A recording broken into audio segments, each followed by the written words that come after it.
안녕하세요. 저는 여수에서 작업하고 있는 박지호입니다.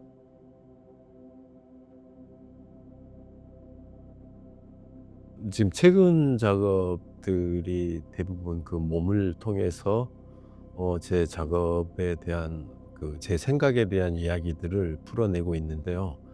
몸이라는 거는 우리가 쉽게 그냥 뭐 별 의미 없이 생각할 수가 있는데, 그 몸이라는 거는 누구에게나, 인간 누구에게나 갖춰져 있는 어떤 문제이고, 그 몸을 가만히 들여다보면 그 다양한 형태들이 있어요. 그래서 이렇게 작가로서 그 다양한 조형성 이런 것들도 있지만, 사실은 그 이전에 몸을 좀 들여다보면 다양한 직업에 따라, 환경에 따라, 또 그 사람의 살아온 어떤 기록들이 총체적으로 들어있는 어떤 하나의 덩어리, 그 개인의 서사가 가장 많이 기록돼 있는 어떤 물체가 아닌가 생각을 하면서 몸 작업을 해왔었습니다.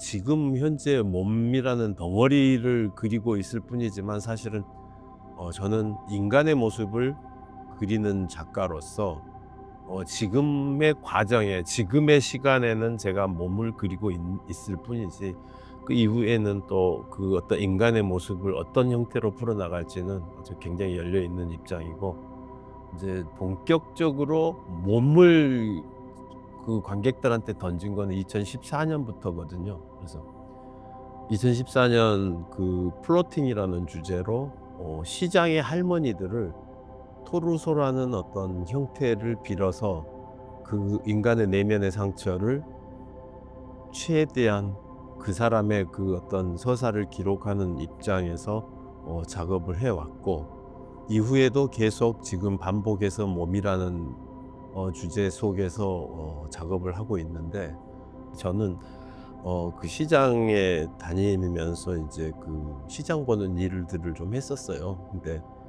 그때마다 인제 시장에 몇 년째 다니고 이렇게 했는데, 그 시장의 할머니들을 보고 지나치기만 했었지 그분들의 몸을 살피지는 않았었거든요. 근데 어느 순간 제 앞에 그 걸어가는 할머니, 뚱뚱한데 몸이 비틀비틀 가는데, 그 할머니의 몸을 보면서 이 사람의 어떤 삶의 역사가 궁금했던 거예요. 그러면서 추적을 해 보니까 이 사람의 몸이, 이 사람의 연령대를 생각을 해 보니까 6.25도 겪었을 것 같고, 그 이전에 여순 사건도 겪었을 것 같고, 이후에 뭐 다양한 사건 사고들이 이 몸 안에는 기록적으로 남아 있을 것 같고, 그 상처를 표현하자면 어떤 방식이 옳을까?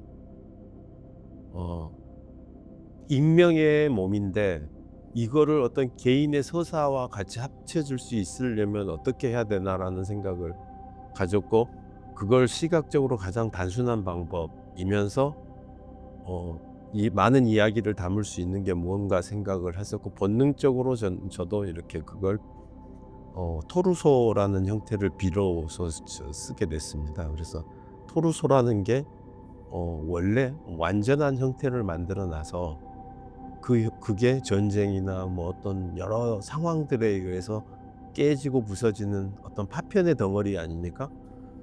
그 토르소라는 자체가 사실은 그렇게 해서 새롭게 만들어진 어떤 조형 언어가 된 거예요.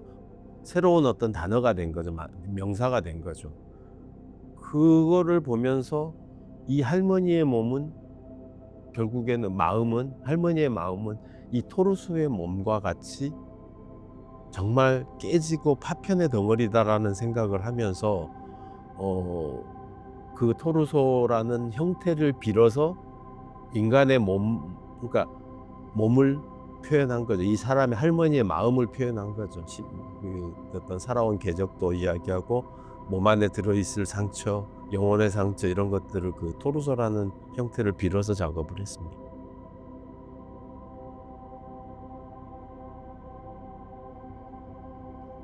그 기억과 망각이라는 거는 음 작품의 계기는 그렇습니다. 얼굴을 제가 인제 두상을 많이 그리고 제 자화상도 많이 그리고 하지만 제 자화상은 어떤 나를 닮게 그려야 되는 어떤 전제가 깔려 있는 일이잖아요. 근데 타인의 얼굴들을 그리는데 자세히 그리면 그릴수록 이야기가 단순해지고 재미가 없어지는 거예요. 그러니까 결국에는 뭔가 이게 형태적으로 완벽해 한게 갈수록 어떤 1인칭이 되는 거예요. 그래서 그런 어떤 답답함도 있었고, 그러면서 또 제가 인제 집에서 작업실을 가는 시간이 대략 차 타고 한 15 분이 걸리는데, 매일 출퇴근을 하면서 '인간의 영혼은 어디에 있을까?' 뭐 이런 생각들을 항상 하고 운전하면서 다니는데, 어느 순간 '세상에서 가장 슬픈 병이 무엇일까?' 생각을 했어요. 그게 치매. 살아있는데 기억하지 못하는 거. 그러면서 인제 망각이라는 단어를 찾아서 보게 됐고, 그러면서 생각을 계속 키워 보니까 제가 아주 친하게 지냈던 사람들의 모습조차도 생각이 얼굴이 희미한 거예요. 너무 구체적이지 않은 거예요. 그러니까 그런데 이게 나만의 문제는 아닐 거라는 생각이 들죠. 그래서 그 망각에 대한 고민을 계속 끊임없이 몇 년간 한 것 같아요. 그렇게 하면서 인제 결국에는 망각이 뭔가, 그건 기억이다. 기억의 한 단어가 망각이지, 망각이 특별한 어떤 애초에 있는 단어는 아니라는 거죠. 기억이 지워진 게 망각 아닙니까? 그럼 결국에는 기억하고 기억 못하고의 문제지, 그거를 단어적으로 구분한 게 망각 아닙니까? 그래서 '아 결국 기억이라는 거구나.' 그렇게 생각하고 인제 그 기억의 이야기들을 확장하다 보니까 다양한 이야기들이 있어요. 그리고 생각을 해 보니까 그 단어들이 보면 세상의 모든 일들을 다 기억한다는 거는 얼마나 무거운 일이고 얼마나 힘든 일인가. 정말 살 수가 있는가. 부끄러워서도 못 살고 억울해서도 못 살고 정말 괴로워서도 못 살 일이라는 생각이 든 거죠. 그래서 망각이 왜 인간들한테 축복이었는가라는 말들을 했는지 이해가 되더라고요. 그래서 작업으로서는 지금 제가 그 어떤 끝점에 지점에 도달했다고 생각은 안 하고, 그냥 지금 과정의 중간에 있다라는 생각을 하고, 향후에 어떤 형태로 망각이라는 주제를 가지고 또 풀어갈지, 저는 그냥 저한테 던져진 화두로 생각을 하고 지속적으로 고민을 하고, 또 제가 구체화하지 않는 어떤 얼굴의 형태들을 통해서 사람들한테 던져줬을 때 훨씬 더 사람들이 그 망각이라는 어떤 단어나 이런 것들을 깊이 생각할 수 있는 계기가 되는 것 같아서, 1차적으로는 어느 부분 제가 작업의 어떤 목적에는 도달했다고 보지만, 앞으로 향후에 또 좀 더 깊이 있는 고민이 더 필요하지 않을까 생각하고 있습니다.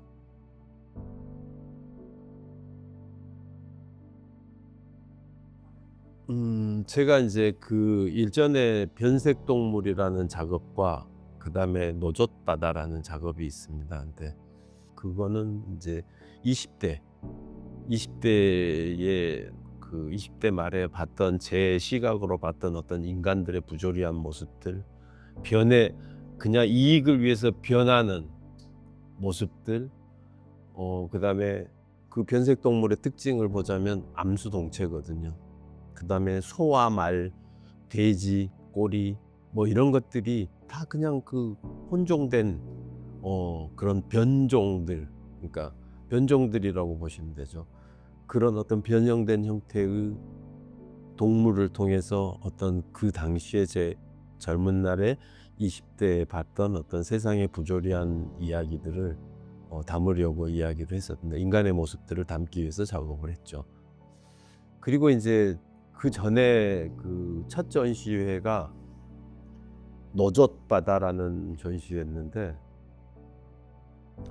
그 노젓바다를 작업을 하게 된 거는 어 제 첫 전시지 않습니까? 각오가 정말 대단했죠.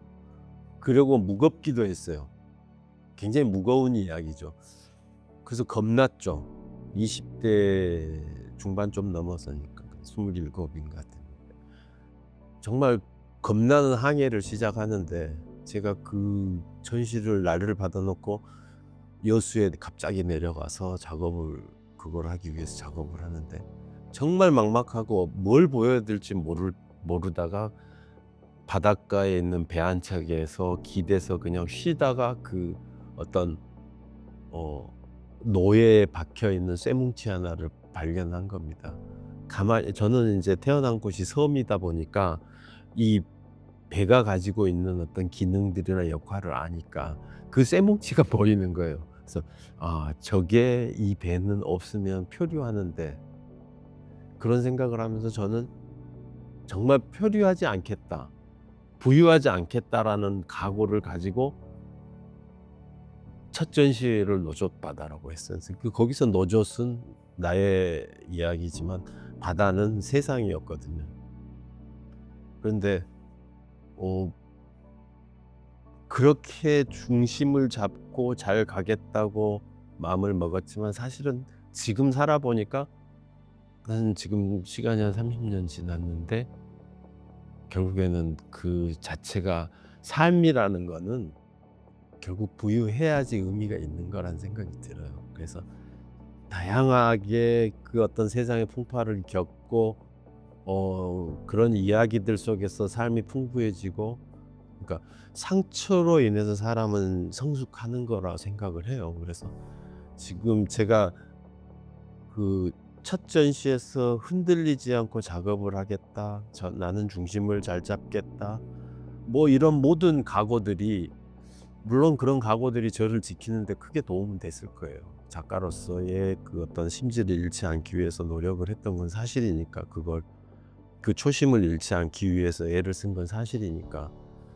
그런데 막상 지나고 보니까 상처가 그 인간을 생각하게 만들고, 그러면서 그걸 극복하면서 성숙하는 게 그 인간들의 가장 그 많이 볼 수 있는 어떤 형태가 되지 않을까. 그러니까 성숙한 형태를 찾는 방법이지 않을까 생각합니다.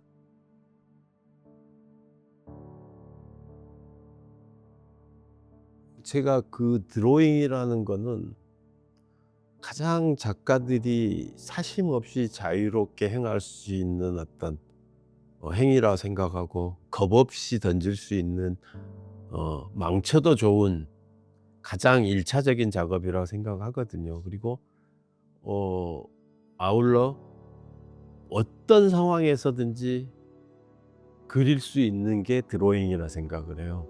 제가 인제 그 가방 속에 항상 있는 게 일기장하고 드로잉 북이 같이 있는데, 일기를 쓰는 거는 문제를, 제가 어떤 문제들이 많을 때 사실은 가장 쉽게 해결하는 방법, 한 5가지 문제가 있다. 그러면 저는 그 5가지 단어들을 일기장에 적습니다. 그리고 그거를 구체적으로 객관화해요. 제가. 이거는 어떻고 저떻고, 제가 저를 바라보는 거죠. 이렇게 바라보다 보면, 글로 정리를 하다 보면 어느샌가 딱 생각이 정리가 돼요. 그래서 여기서 버릴 건 버려지고 제가 해야 될 일이 생기고, 그 어떤 고민을 해결하고 문제를 해결하는데 일기처럼 좋은 게 없더라고요.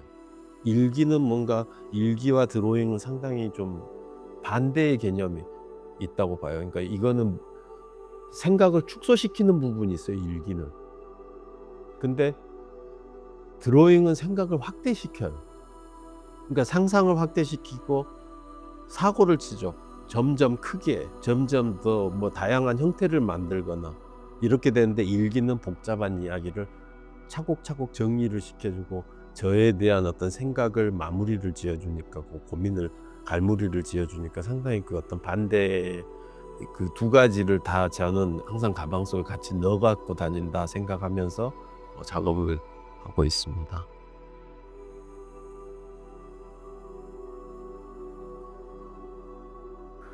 제가 좀 일찍부터 인간에 대한 모습, 인간에 대한 탐구, 이런 작업을 하다 보니까 제가 그 물감을 차곡차곡 올리는 입장으로, 그러니까 이게 바탕에 사실은 캔버스에 작업을 하지만 캔버스에 제가 한 몇 차례의 도포를 한 다음에 그걸 사포질을 해서 물감이 스밀 수 있는 형태를 만들거든요. 그래 놓고 거기다가 물감을 차곡차곡 입힙니다. 그래서 그리는 방식 자체가 제가 어떤 삶의 이야기를, 이 사람이 살아온 이야기를 몸에 저장하듯이 저 역시도 붓질을 그 사람의 어떤 삶의 태도나 이런 것들을 상상을 하면서 그 삶의 궤적을 쫓는다는 느낌으로 그 물감을 올리다 보니까, 그래서 스미는 형태를 취하거든요. 그래서 그런 것들을 이렇게 하다 보니까 색감이나 이런 게 좀, 저도 이렇게 이제 지금 어떤 거는 붉은 톤이 있고 어두운 톤들이 있고, 그런데 그러면서도 항상 밀도를 좀 되게, 왜냐하면 삶은 밀도 자체니까 그 밀도를 유지하려고 애를 씁니다. 그리고 이제 지금 현재 제가 이렇게 그 붉은 몸 붉은 바다 이런 작업들을, 제가 그 본능적으로 선택된 저 붉은 몸들이 있어요. 사실 본능적으로 선택을 했어요. 근데 왜 이렇게 붉은 몸을 했는데 저는 그게 제 스스로 좋아했을까? 사실은 붉은 몸을 가진 현실적인 사람은 없잖아요. 근데 왜 저렇게 했을까? 근데 제가 저를 가만히 들여다보니까 어 매번 매일 어려서부터 바닷가 거니는 걸 좋아했는데, 어 지금 현재 작업실에서 지금 15-16년 정도 살고 있는데 끊임없이 석양을 곧잘 보러 다녀요. 그러면 그 물들어 있는 어떤 바다와 산들 이런 것들을 매번 보고 다녔단 말이에요. 제가 인제 그걸 몇 차례 보고 뭐 전시를, 저 붉은 몸을 그린 거는 사실은 도립미술관, 저 2020년 21년부터도 이렇게 그런 색상을 썼는데, 그 최근에야 제가 왜 이게 이렇게 익숙하고 이렇게 이 색을 좋아했는지 이해를 하겠더라고요. 그러니까 석양이나 이런 것들, 그 석양이 어느 한순간에 그 동네를 봤는데 산이고 집이고 모든 사물들이 붉게 물들어 있는데, 아, 저것들이 내가 어떤 색을 선택한 게 아니라 저것들이 내가 선택할 수 있게 만들었구나라는 어떤 상황들이 전개된다 생각을 하면서, 다소 일반인들이 보기에는 이해할 수 없을지 모르지만 저는 이게 제 몸 안에 배어서 스며서 나오는 어떤 발산한 거구나라는 생각을 하게 된 거죠.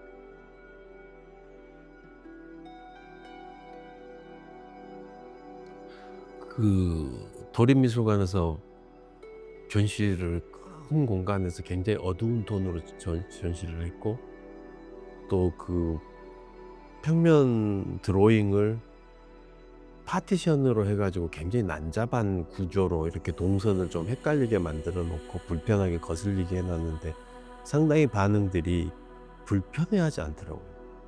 그러니까 그 공간에 들어온 이상 제가 연출한 의도에 맞게 움직여주는 거예요. 그러면서도 이 사람들은 자기 작업을 통해서 읽어가기 시작하더라고요. 그러니까 그 이전에는 그냥 이렇게 벽에 걸어져 있으면 묵묵히 스무스하게 보고 형식적인 어떤 입장만 보고 갔을 텐데, 작가 관객들이 반응을 하는 거예요. 이렇게 하시는 걸 보고 굉장히 제가 이 인간의 모습을 그리면서 인간들에 대한 어떤 삶을 존중하는 거거든요, 솔직히. 그 어떤 존중의 태도로 인간의 고독이나 삶의 이야기를 그리는 거를 알아봐 주시고 자기 스스로 그 어떤 위로가 되는 느낌의 말씀을 하실 때 굉장히 고마웠습니다. 근데 이제 아까 그 형식적으로는 그 사람들하고 직접적으로 대화를 끌어내기 위해서는 어떤 장치들이 있었는데 빛의 조명의 조도를 낮게 한다거나 뭔가 이런 장치들이 좀 이 현대 회화 자체로 대화를 끌어내기도 하겠지만 좀 그렇게 했을 때 좀 더 적극적으로 오는 방식, 그래서 좀 다소 불편해도 그 이야기 대화를 끌어갈 수 있다면 훨씬 더 재밌는 결과가 만들어지는 것 같다 생각을 합니다.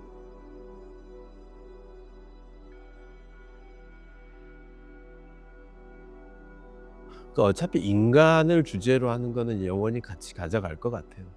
그렇지만 인제 그 안에서 어떤 인간이 가지고 있는 어떤 깊은 더 지금보다 훨씬 더 깊은 어떤 상황들, 이야기들을 좀 더 구체적으로 해 보고 싶다라는 생각과, 그게 인제 형식적으로는 그 입체물이든 평면회화든 가리지 않고 그 제가 이렇게 할 수 있는 방법들 다 동원하지 않을까. 그러니까 아마 지금 머릿속에는 또 그 도조도 생각을 하고 있고 뭐 다양한 생각들은, 좀 형식적인 생각들은 하고 있습니다. 근데 결국 그 바탕에 깔리는 거는 어떤 인간에 대한 탐구, 이런 것들이 바탕이 되지 않을까 싶습니다.